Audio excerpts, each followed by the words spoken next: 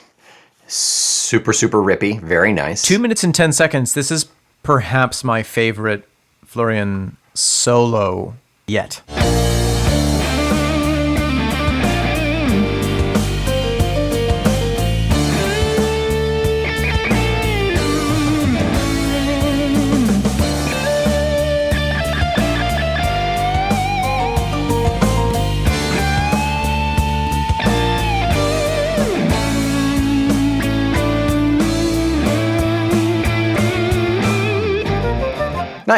Nice. Yeah, he really steps up. It's not too like I'm trying to play rock and roll. It feels like there's a lot of life behind it. There's a lot of personality there. Like at this point we know, I don't know, this pedal, this setting on the guitar, this is that grungy sound that I think I can expect from Florian.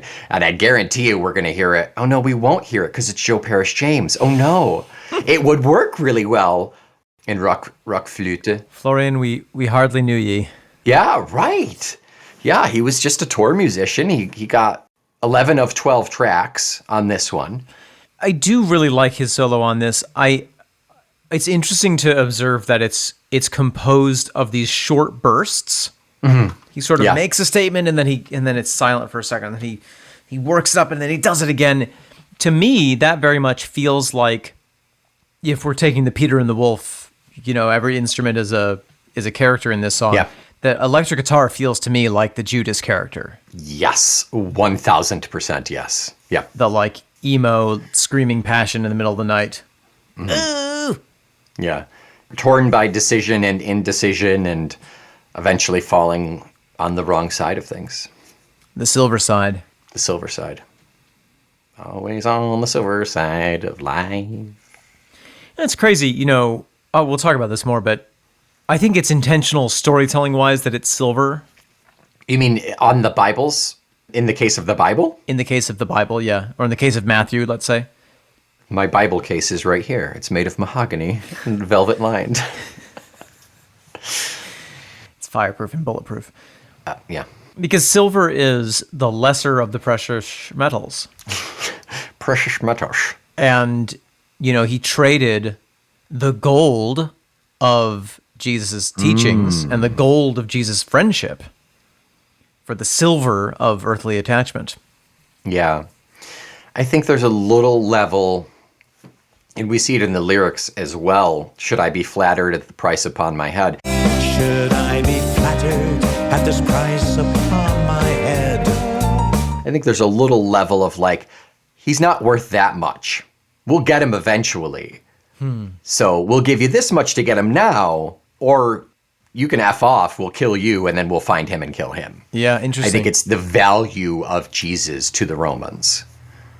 Well, interested to get into that section in a minute. Anything else to say musically? Oh gosh, let's see. Guitar and drums, amazing. Really, really love that piano. Really, what a treat that piano is to just like, Ooh, yes. very unique sound for what we've heard thus far, to really hear it so prominent. Again, the starting and ending of the drums, that little fake out close that goes right back into that kind of repetition of the final. Just the idea of that kind of musical theme of go.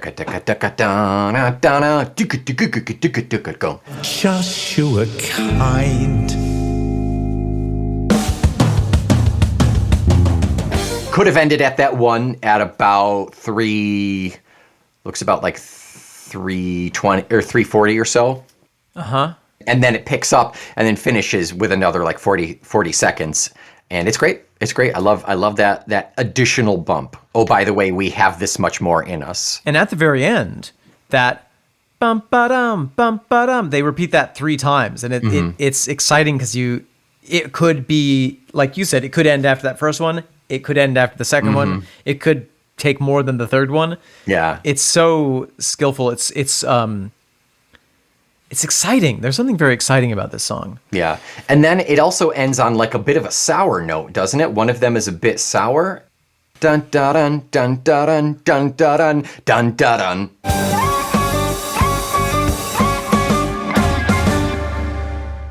Very final. At the top of the last verse, so the last verse that we have before the end chorus, how does it feel to point the stabbing finger? How does it feel to point the stabbing finger?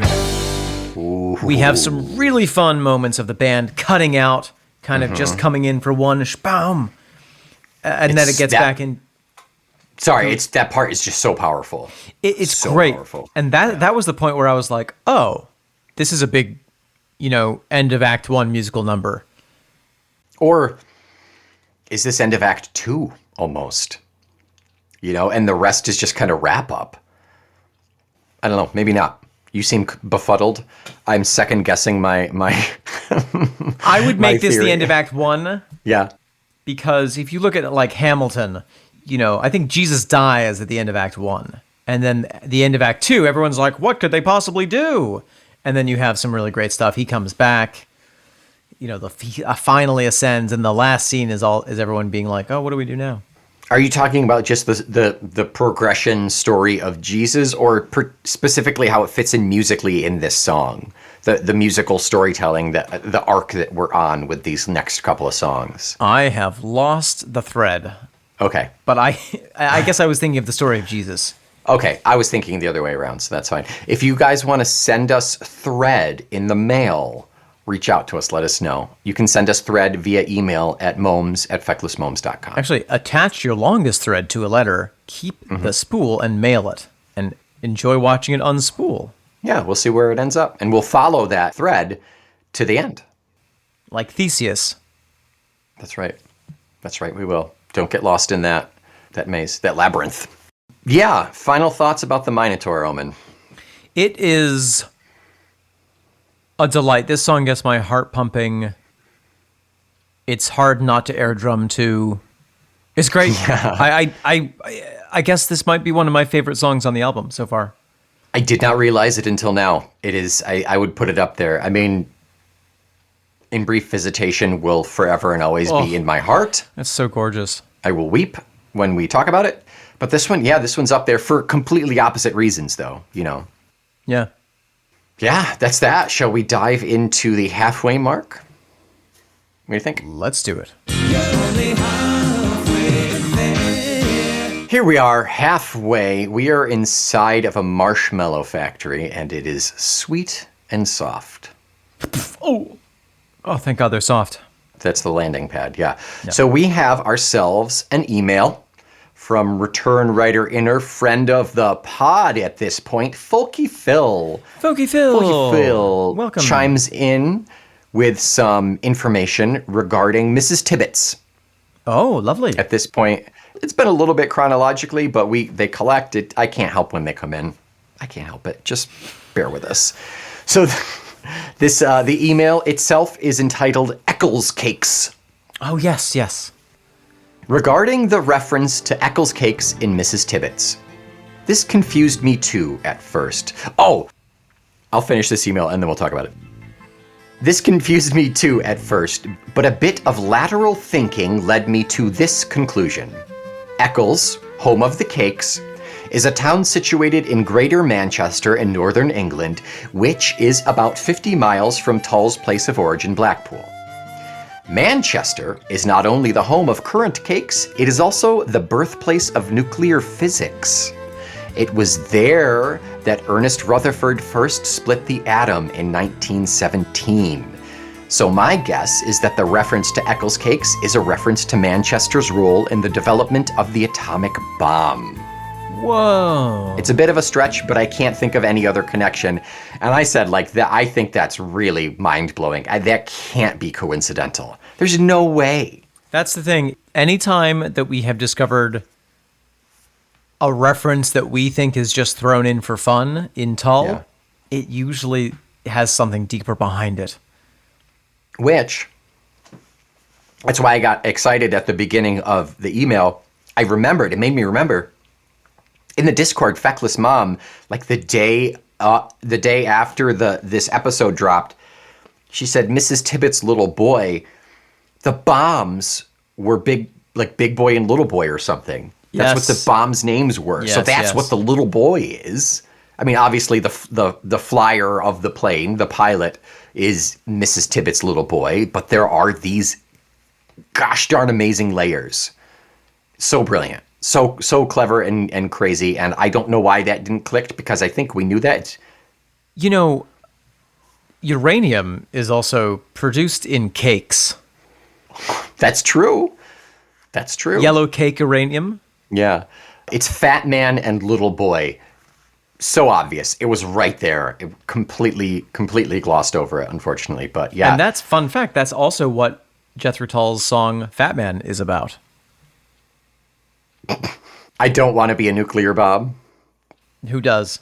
Yeah, right? Yeah, that works.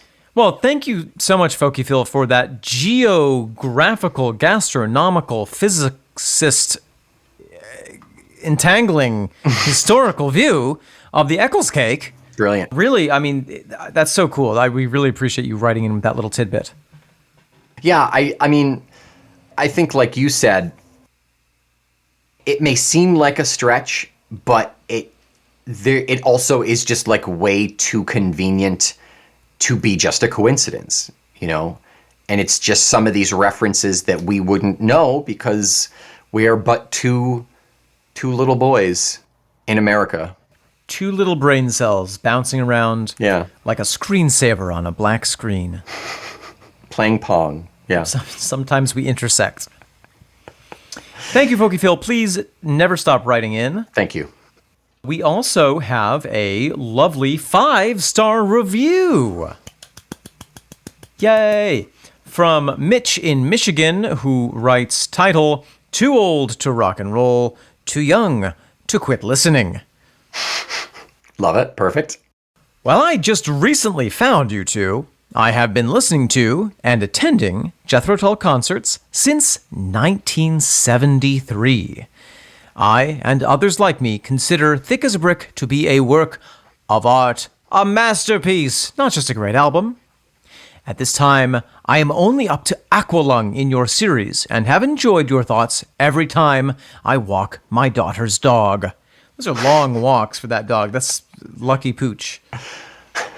Yeah. Some have made me laugh out loud. Some, not so much. Hit or miss. I have learned a few interesting tidbits about my favorite band along the way, and I hope to learn more.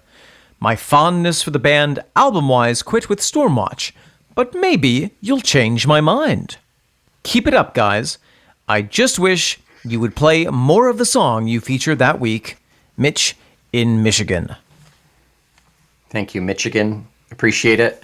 You will hear this in 3 years. Hopefully you catch up sooner than that, but you'll get here. This is a time capsule. If you hear it any sooner, that dog is going to be fit. Oh my gosh. Belly rubs and stick chasing. Yes, we do eventually I do start eventually adding more music to the pieces. You will see that evolution and progression. When I stop being afraid of Jethro Tull, that's when I start to. We're slightly limited in how much we can really play on the pod because of the law and sample stuff. So Nick tries to keep it under a certain limit, but you can always flip back and forth between. I like to imagine our listeners sitting down with the podcast open on one knee and the source material on another knee.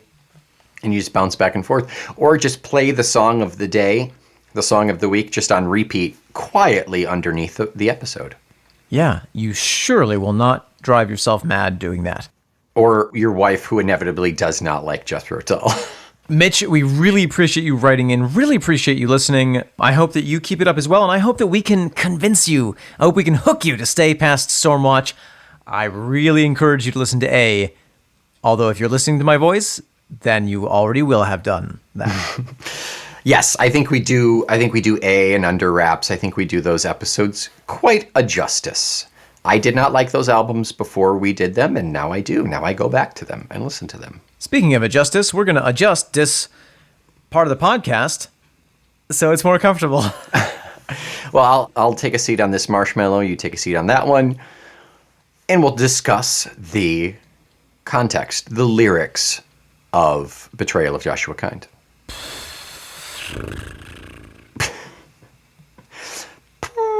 That was what a marshmallow sit sounds like. Yeah, no, I figured, yeah.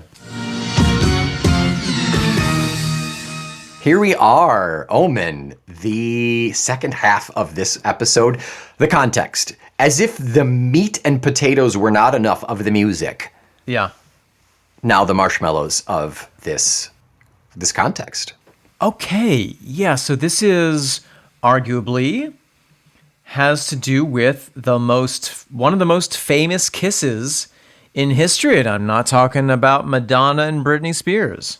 That's exactly the one that I was going to reference, so that really is a famous kiss. Yeah. It's even more famous than Captain Kirk and Transmissions Lieutenant Uhura. Yeah, that is also pretty famous, yeah. Very famous. What other famous kisses can you think of?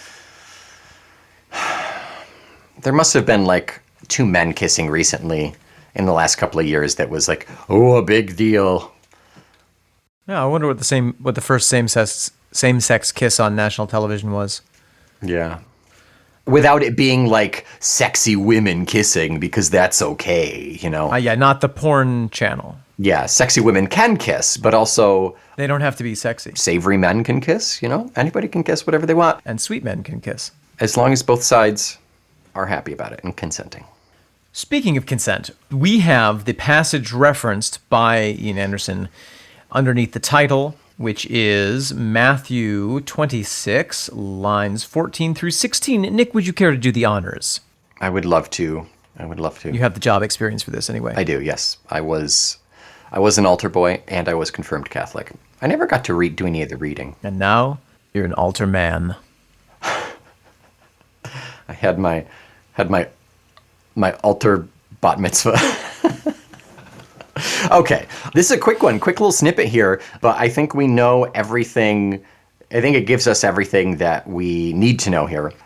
Starting at 14, then one of the 12, the one called Judas Iscariot, went to the chief priests and asked, "What are you willing to give me if I deliver him over to you?"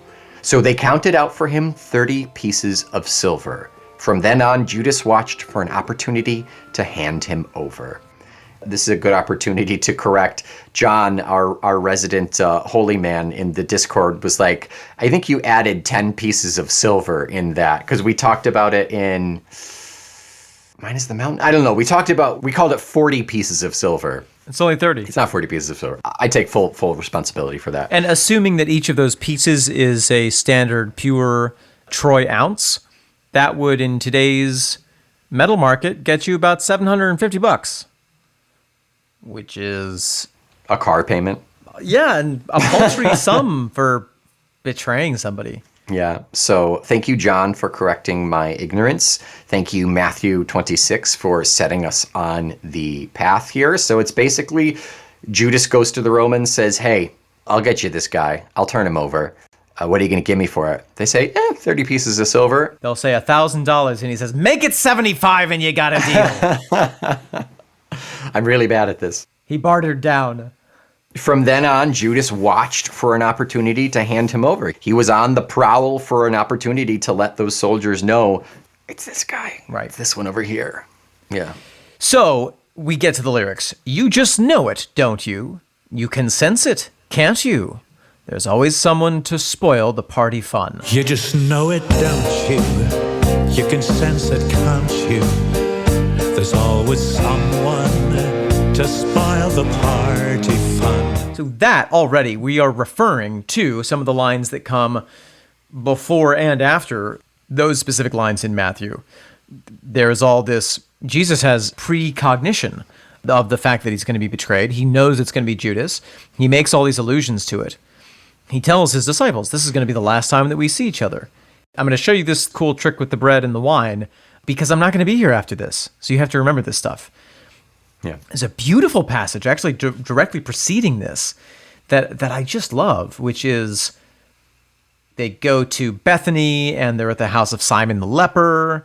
And a woman comes up to Jesus with an alabaster flask of very costly, fragrant oil, and she poured it on his head as he sat on the table.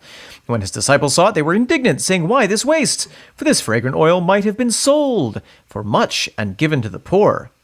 But when Jesus was aware of it, he said to them, why do you trouble the woman? For she has done a good work for me. For you have the poor with you always, but me you do not have always. Kind of his Yoda moment.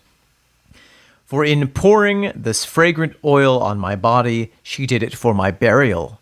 I assure you, I say to you, wherever this gospel is preached in the whole world, what this woman has done will also be told as a memorial to her.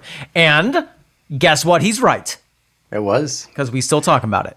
And then they said to Jesus, you're always so morose. Like, get off the death kick. Let's go do some praying or something. But God, no, I'm going to die. This is the meal for my funeral. Right. He's very Noel Fielding in this moment. Yes, he is. He is. Yeah. I get it. I like it. He could play a mean Jesus. I'd love to see his Jesus. But so throughout all this, so then this, I feel, is Judas pre-betrayal, having agreed to it, looking at Jesus and being like, you know exactly what's going to happen, and you're just stone cold chilling. Yeah. Yikes. Yeah, that's pretty badass. But he, ultimately what it boils down to is his dad's whispering in his ear, telling him what's going to happen. He knows it's inevitable, and he knows what he's sacrificing for. Right, exactly. The good of all mankind, and he's the example. He's setting that example for everyone going forward, for the martyrs and the saints, et cetera, One thing that I find really fascinating is the verse. We're skipping over a verse to get to this one. A spy with coin, a coin of sweet betrayal, of dagger hidden, black cloak unfurled, swayed perhaps by ideological obsession or plain detachment, dark other world. A spy with coin, a coin of sweet betrayal, of dagger hidden, black cloak unfurled, swayed perhaps by ideological obsession or plain detachment, dark other world. We never really, as far as I'm aware in the Bible, and I'm sure maybe someone can correct me, but I don't know why Judas did betray Jesus. Yeah, what's his motive? We've got the weapon, we've got the payment, we've got the confession, but this isn't very NCIS of us to not have a motive. One suggestion has been that Judas expected Jesus to overthrow Roman rule of Judea. In this view, Judas is a disillusioned disciple betraying Jesus, not so much because he loved the money, but because he loved his country and thought that Jesus had failed it. That's really interesting. Yeah. So Yeah. Judas, that makes sense. So Judas says, okay, I followed you because I thought you were going to start a revolution, and all you're doing is preaching love and kindness. Yeah, we need bricks. We need bricks. So, wow, interesting. Yeah. Now, I've heard another reading of this, and this is 100% apocryphal, that Jesus actually demanded of Judas that he betray him because he knew that it was his fate. Oh, yeah. In fact, I think that might be in the...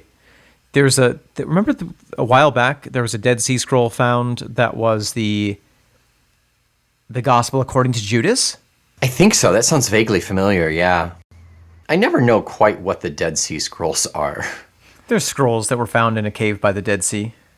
Some old thing. But they keep discovering them? Are they finding new caves? The cave keeps going. They just keep going deeper and deeper. They keep finding new sea. That's it. Got it. Yeah, okay, so some of the scholarship around this text implies that Judas's mission was to hand over Jesus, and that in the Bible, the Greek word for it to hand over was mistranslated into betrayal. Okay. But he was still giving Jesus to the Romans, right? I mean, is that not, in essence, a betrayal anyway? I think Jesus saw, in this interpretation, that he had done all he could in his earthly form. Gotcha. It was the Ben Kenobi. It was, if you strike me down, I shall become more powerful than you could possibly imagine moment. Gotcha.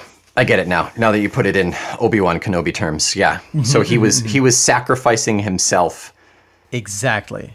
and giving Judas the credit for it, I guess. Very strange. Yeah, because otherwise that was how to sell it to the Romans. Otherwise it wouldn't have been a proper sacrifice in a way.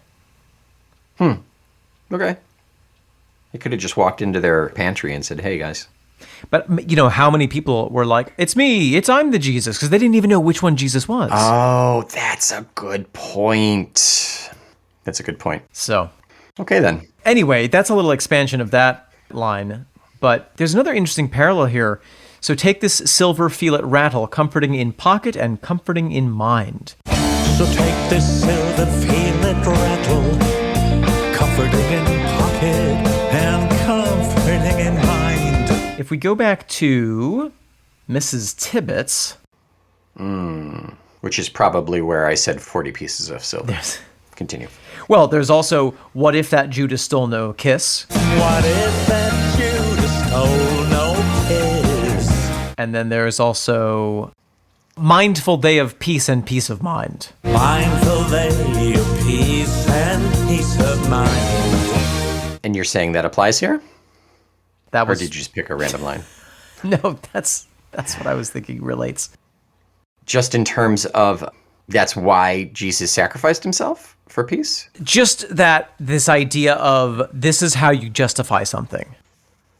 Oh, sure. Yeah. The way you justify dropping a bomb on people is to say, well, ultimately this saves lives in the long run. The way you justify having betrayed your best friend is to reach in your pocket and feel those 30 pieces of silver and say, well, at least I have this concrete thing to hold on to. Mm-hmm. That's the parallel I was trying to make. So one thing of note on this song in particular, this is one that seems to stick out from this album in that it doesn't go back and repeat a verse.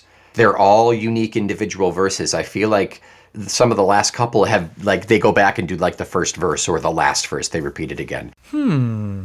This is all one solid whole story without repetition, chorus aside. But Yeah. yeah, it's pretty potent. I like that. I think it really has a good solid effect that it's all, it's the whole thing and nothing extra, no fluff. What do you make of the line of, "You sealed my fate as goodly Joshua kind, the kind who played with fish and had his chips"? You sealed my fate as goodly Joshua kind, the kind who played with fish and had his chips. Yeah. So Joshua Kind is like Jesus Christ, obviously. So old JK. Played with his fish. He doubled the fish and the loaves. Right? Had his chips. Well, that's obviously a play on fish and chips, right? Right. Had his chips. To cash in your chips is an allegory to die. But it also means to win. Chip on your shoulder, maybe it's a little bit of a stretch. Jesus did not have the chip on his shoulder. Is it maybe an implication that his presence, something that he did, put a chip on Judas's shoulder? Oh, I like all of that. That was beautiful. Yeah, that's the one that I love the wordplay on there, but I really had to kind of sit down and think about that one earlier. The part of it that gives me pause is you sealed my fate as goodly Joshua kind. It's almost, to me, it's from Judas's perspective. You, Joshua kind, you as Joshua kind sealed my fate. I disagree. I think it's I couldn't have been Jesus if you hadn't Okay, sealed my fate, if you hadn't sold me. I like that because that was how he ascended into godhood. And like you said earlier, nobody knew who he was. He had to be pointed out Right. as Joshua kind. He got the attention of everybody because he was up on the cross. I mean, this is another kind of moment, like with Baron Beth, Wild Desert John, where we see Jesus was only able to be Jesus because of Yeah. this guy who was already a hermit out in the desert wrestling with spirituality. He was only able to become Jesus because this guy, Judas, had every generation that came after him cursed by this betrayal, but was willing to do it anyway, perhaps out of love. Yeah. Or not. That being said, we talked a little bit about the sound of the piece and how it ties into specific parts of this song. And you mentioned that verse, that how does it feel to point the stabbing finger? How does it feel to point the stabbing finger? It gets hard, it gets harsh, Yes. and clearly aggressively blaming, with perfidious kiss from those deceiving lips. With perfidious kiss from those deceiving lips.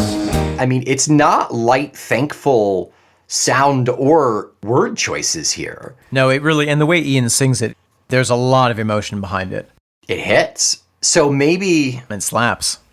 it also slaps. So that, in a sense, all of a sudden the narrator comes out and says like a line or two in this song, and then we get thrust back in. All of a sudden, Ian puts his opinion in here really quick as kind of just an omniscient character describing everything that's going on. But then he says, oh yeah, how does it feel to point the stabbing finger? That's Ian saying that. How does it feel to be a betrayer here? And then we go back to the more thankful side of you sealed my fate as goodly Joshua kind.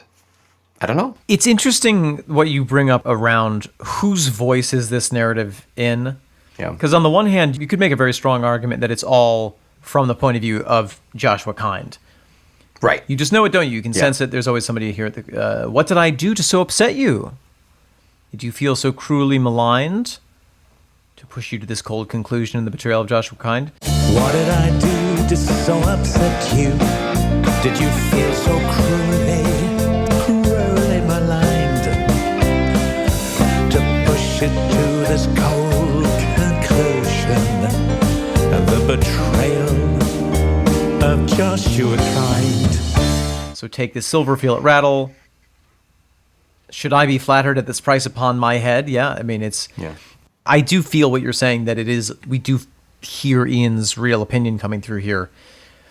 And the fact that this song is set up earlier in the first song off the album, What If There Had Been No Betraying Kiss? Yeah. But that's one of those weird biblical conundrums where if he hadn't been betrayed, probably this wouldn't have taken off as a major religion, or not in the same way. Yeah. Because you wouldn't have been able to say, oh, Jesus died for our sins. What are you talking about? Yeah. He started an Airbnb when he was 40. Jesus retired and went fishing for the next 40 years. Yeah. He had a good nest egg. He invested in Google early. He went to the Mediterranean Sea once a year, had a couple of kids. Had a little olive plantation. It was great. He loved it. Yeah. Yeah. Anything else, Nick, to say about the betrayal of Joshua Kind? I hesitate to ask, but do we see a modern day allegory here? Betrayal, Star Wars. Star Wars, Star Wars. sacrificing yourself for the good, someone sacrificing themselves, you know? Knowing that other people consider death to be a losing move, and in some cases it can be the winning move. Yeah, I mean, being the martyr for a movement, yeah. Yeah. Or even, not even necessarily like orchestrating their own death, but accepting the possibility of how dangerous their situation can be. And heaven forbid that it actually happened, it could still further the movement even more, you know. Like we talked about last week, I mean, Martin Luther King Jr., you know. Had to be aware. Oh, absolutely, yeah. Had to be aware of the possibility of his own murder. I mean, that kind of stuff was happening all the time. Yeah, in a far lesser degree, like presidents, you know, you know it's a dangerous job, Sure. you know, and you're leading the country, and I certainly wouldn't call them a martyr had they been assassinated, but I mean, think about the Lincoln, right? Oh, look at Lincoln. Look at JFK. Or JFK, yeah. You know, you don't get to necessarily decide if you're a martyr just because you die. But I think what's genius about this whole situation is that Jesus had set up kind of a win-win. Yeah. Kind of makes me think he's just like manipulative and crafty, but I think I think the situation was right, that all the pieces fell together for it to really work. I mean, life back then was shitty. It's not hard to convince people, like, just be nice to people, except for the people in power who get to be shitty to the people who want them to be nice. Yeah, for them, hey, why don't we be nice to each other was disruptive enough that they were like, we gotta kill this guy. Exactly, yeah. And he's talking about one God, and we have so many. Anything else to say about the betrayal of Joshua Kind, Nick? That is it for me. I think we covered a lot. I'm happy with it. It's a great song. Yeah, it's sweet and sad. Sweet and sour. Sweet and sour Jesus.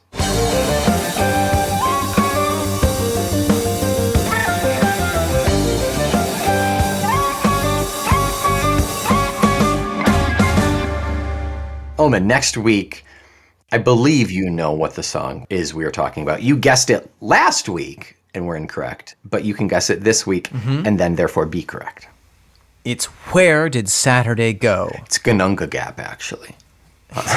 It is. Where Did Saturday Go? We're starting that really kind of triptych of really beautiful songs to wrap up the end of this album. And we've got Fisherman at the very end, but like, yeah, we kind of get into this sweet moment, and I think I mentioned it earlier. We go from that kind of reality-facing moment in the betrayal of Joshua Kind. This is how it has to be. Maybe I'm a little upset about it. I'm annoyed about it. I mean, Jesus was only human. Theoretically, technically, maybe? He was super annoyed. He was super annoyed. I get it. But he also accepted it. And I think we get into that acceptance and therefore get a little bit of a sweetness as the next songs progress. We also get more into recording process-wise the Ian specials, where he was finishing out the tracks mostly himself. That's right. Rather than the whole band having been involved. That's why they're so soft and sweet and acoustic, because that's what Ian does best on his own. That's not sarcasm. Like, that is a factual statement. If you find that there's always someone to spoil the party fun, why don't you join a party where no one spoils the fun? By that I mean our Discord group, accessible through our Patreon. I just want to assure you that when you subscribe to our Patreon for $5 or $15 a month, none of those coins will go toward a betrayal. I just need you to know that. That's right.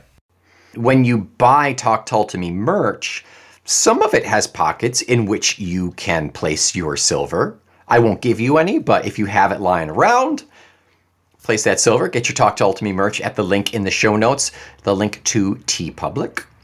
How does it feel to point the stabbing finger at 5 different stars? Point out those 5 stars. Let everybody know. No perfidious kisses from you. Maybe from Omen if you're lucky. Give us that 5-star rating and review, please. Until next week, you just know it, don't you? I'm Omen Thomas Sade. Until next week, what did I do to upset you, Nick McGill? We are playing with our fish and chips, the Feckless Momes. And inevitably, there's always someone to spoil the party fun, and that is Talk Tall to Me.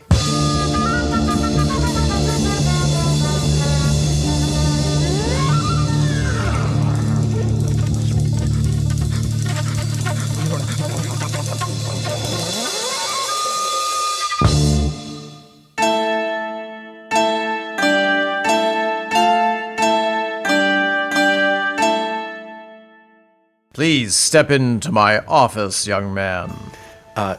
Thank you, Mr. Pilot, for seeing me. Scotch? Judas, was it?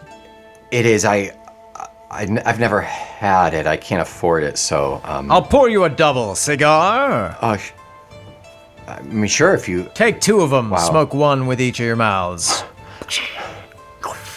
So, I understand you have a proposition for me. Oh, yes, it's that Galilean leaf. It's strong. It's strong. Yeah. No, I mean the word is going. I mean, it's not really a secret. You guys are looking for Jesus, right? Oh, Jesus Christ. Yes, we're looking for him. Yeah. You know, it was fine when he was just out in the desert, but now that he's in town, people are starting to talk, and it just pops up everywhere. Everywhere I want to build a road, there's Jesus. Every time I want to flay some people alive, Jesus.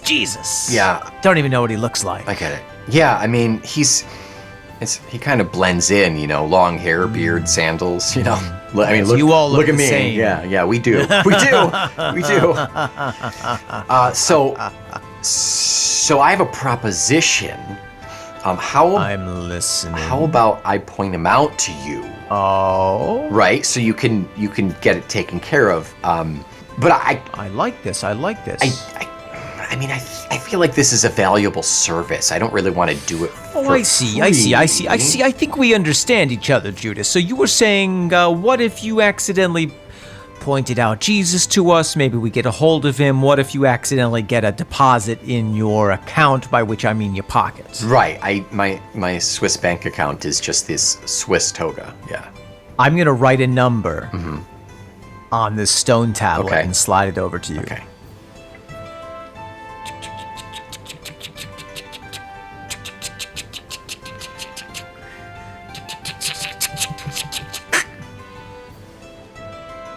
Can I get another hammer here? Thank you.